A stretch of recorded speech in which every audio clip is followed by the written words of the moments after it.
Yeah. Okay, dark side of bodybuilding, the things that people don't want to talk about.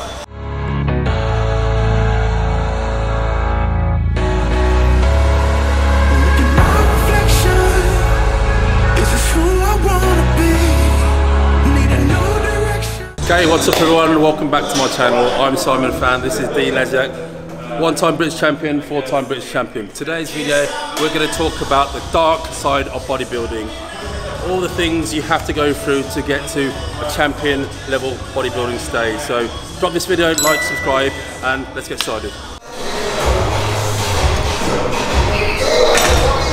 Okay, so one of the things I sort of noticed when I used to be deep in prep is you sort of become very within yourself, especially the last probably 4 or 5 weeks. You don't want to talk to anyone, energy levels are really low, and basically you struggle to sort of string a sentence. You just want to come in, don't want to talk to anyone, don't want to make eye contact with anyone, just want to come in, train, as if you've got the energy to train and get out. So that is one of the things. You come to the gym, you're very unsociable, you just want to get in, get out, eat and go to sleep. So just bear that in mind. If you are going to put yourself through a bodybuilding prep, there will be times where you will feel very isolated, don't want to talk to anyone, even though sort of people around you keep asking you what you're eating, how you're feeling. You'll get pissed off answering the same questions from time to time. So bear that in mind, and something you have to deal with.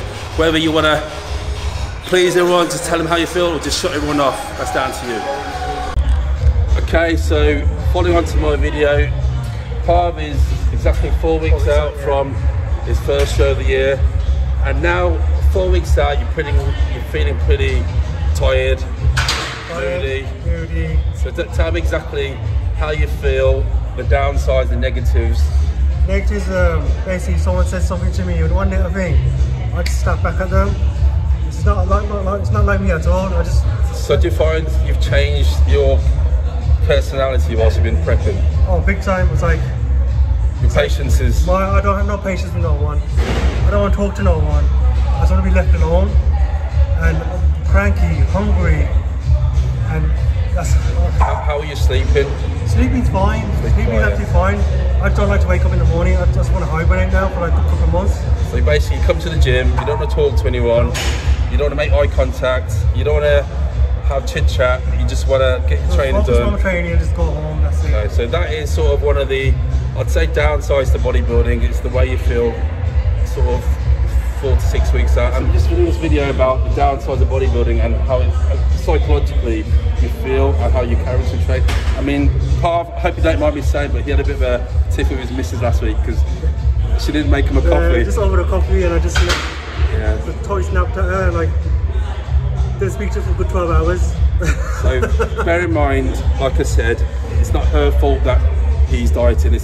So the world doesn't revolve around Parv. That's something you got to bear in mind. Everyone else has got their own lives, and because you're in your own little bubble, you've got to take into consideration other people's feelings. Yeah. So,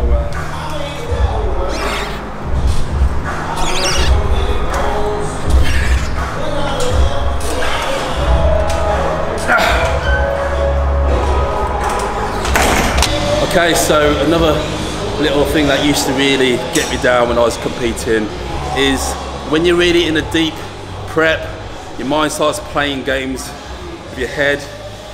You'll be in the gym, you'll be training, you're looking pumped up, looking dry, shredded, and you think, wow, I'm looking ace, I'm ready. Then you go home, a couple later, your muscles deflated, you go home, you look in the mirror, you think, what the fuck's going on?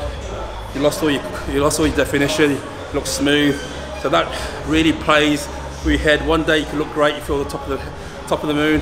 Next day, you look in the mirror, you look fat, you look soft, you look behind. That really gets you down. So you got to sort of stay on track. Don't let stuff like that go to your head, because it will get to your head. That's when you got to have people around you, take consistent photos, and basically be on track. Okay, so this is a little follow-up from what Simon was just saying about cutting yourself off and being a little bit selfish.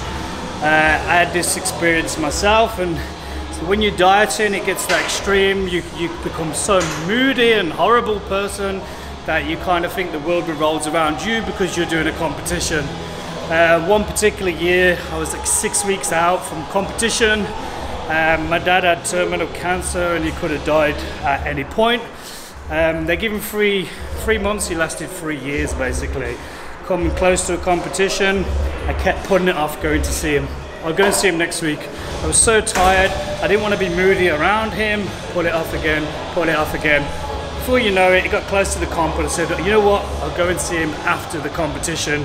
What happened the weekend of the competition, he passed away. So I became so selfish that I didn't even go and visit my dad the last 6 weeks before the competition, the last 6 weeks of his life. That massively mentally changed me. You don't have to be so selfish, you can still go and do things. Remember, the world doesn't revolve around you just because you're dieting. And if that guy over there wants to eat a burger, he can eat a burger. And I shouldn't be angry about it. It's my choice, what I do. So don't get angry at other people and don't put off life and your loved ones just because you're moody and you're dieting.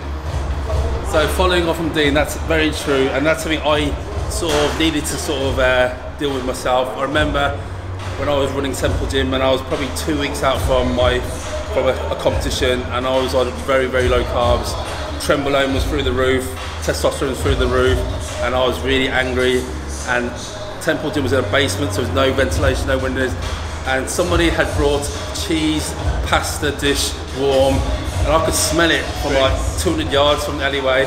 And when the guy brought it to the gym smiling, I freaked out. He was a new member, and I don't know how he still talks to me this day, but he knows who he is.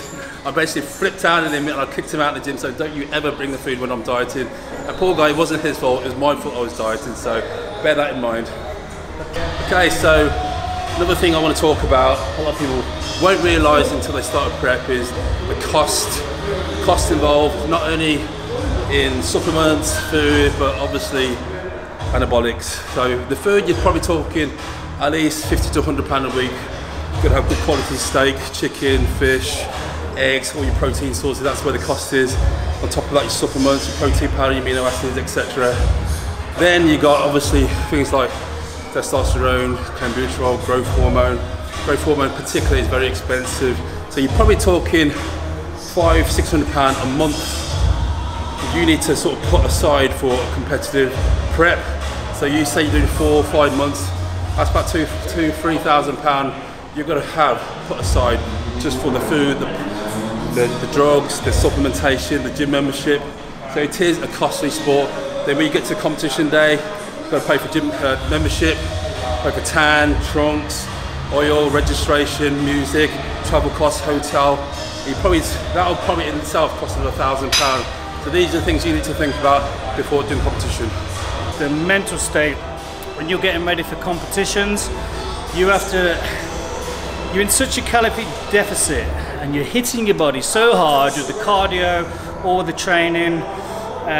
When you're dieting that hard, your blood sugars are so low you can't sleep, so you're hardly getting any rest, and you're battering your body from every angle. Your whole body starts to shut down. It gets not only physically draining, but more so mentally draining. Your brain shuts down, you can't string sentences together, it gets physically tough. Alongside, I mean, just that alone, but when you chuck drugs in the mix as well, it really plays with your emotional state. Hormones are all over the place, testosterones can be shut down, drugs are taking them sky high, estrogen's up and down, you become very hormonal. People don't talk about this. I remember being close to a show and I was so down. I'm watching a Disney cartoon, I start laughing, then all of a sudden I burst out crying for no reason. I don't understand what's going on. But because your body shuts down, you become so hormonal. This is why most bodybuilders are like bitches close to the competition and they complain about everything. Lots of people don't like to talk about this and they don't really like to admit this. When you're pushing to these extremes, things start breaking down. You have to be as healthy as you possibly can, keeping some good fats in your diet. When you're doing these extreme diets, you do them for a short amount of time, do your competition, get out, become healthy.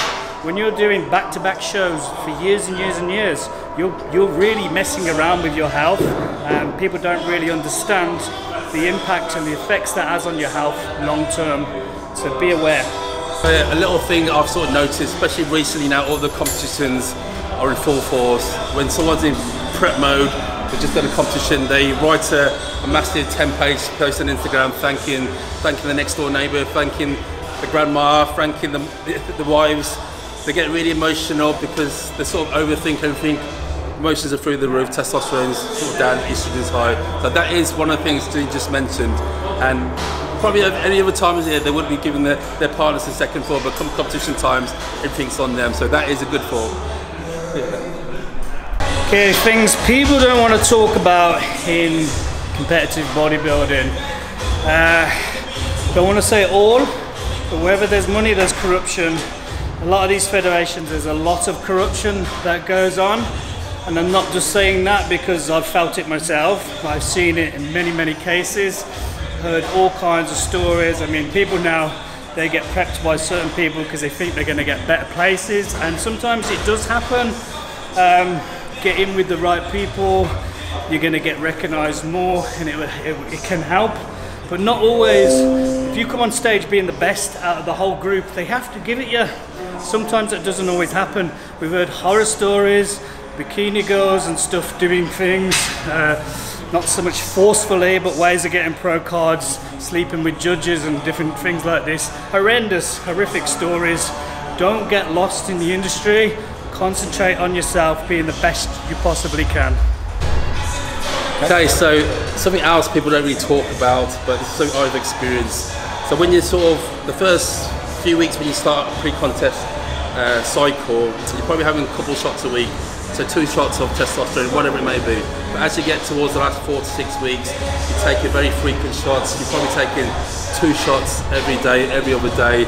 So when you sort of inject in certain places, you get a lot of scar tissue build up, and that same places ache, they get sore, they get bruised, they get inflammation.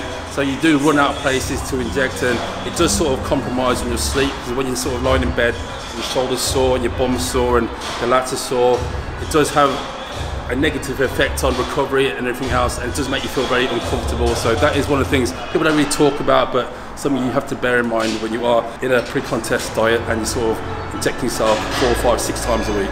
Okay, so that's a wrap, and thanks for watching our video today, and hopefully we've not put you too much off competitive bodybuilding, but it is my duty and Dean's duty to sort of warn you about the negative downsides of bodybuilding. This is not all what you see on stage, you know, the lights, the glory, the tan, the trophies. There is a lot that goes on behind the scenes of bodybuilding. A lot of ups, plenty of downs, so bear this in mind if you do think about embarking on a bodybuilding prep journey. Dean, do you want to give a... Yeah, I mean, it says I hope we haven't put you off bodybuilding, and I kind of hope a little bit that we have, because you have a lot happier life. We sound like bitter old men, and maybe we are a little bit, but we're definitely not naive, because we've been there, we've done that, we've experienced it, and we've seen it all, and all we're doing is sharing our experiences and what we've seen. So you guys don't have to make these mistakes. Still go and compete. Push yourself to whatever levels you can, but be aware of what goes on in the industry. Yeah, so if you've got any questions or any ideas, drop me or Dean a message. Our Instagram's on the link in the description box below, and hopefully we've given you some insights on what it takes to become British champion and what goes on behind bodybuilding scene. So thanks for watching again. Drop this video a like, subscribe, and we'll see you soon.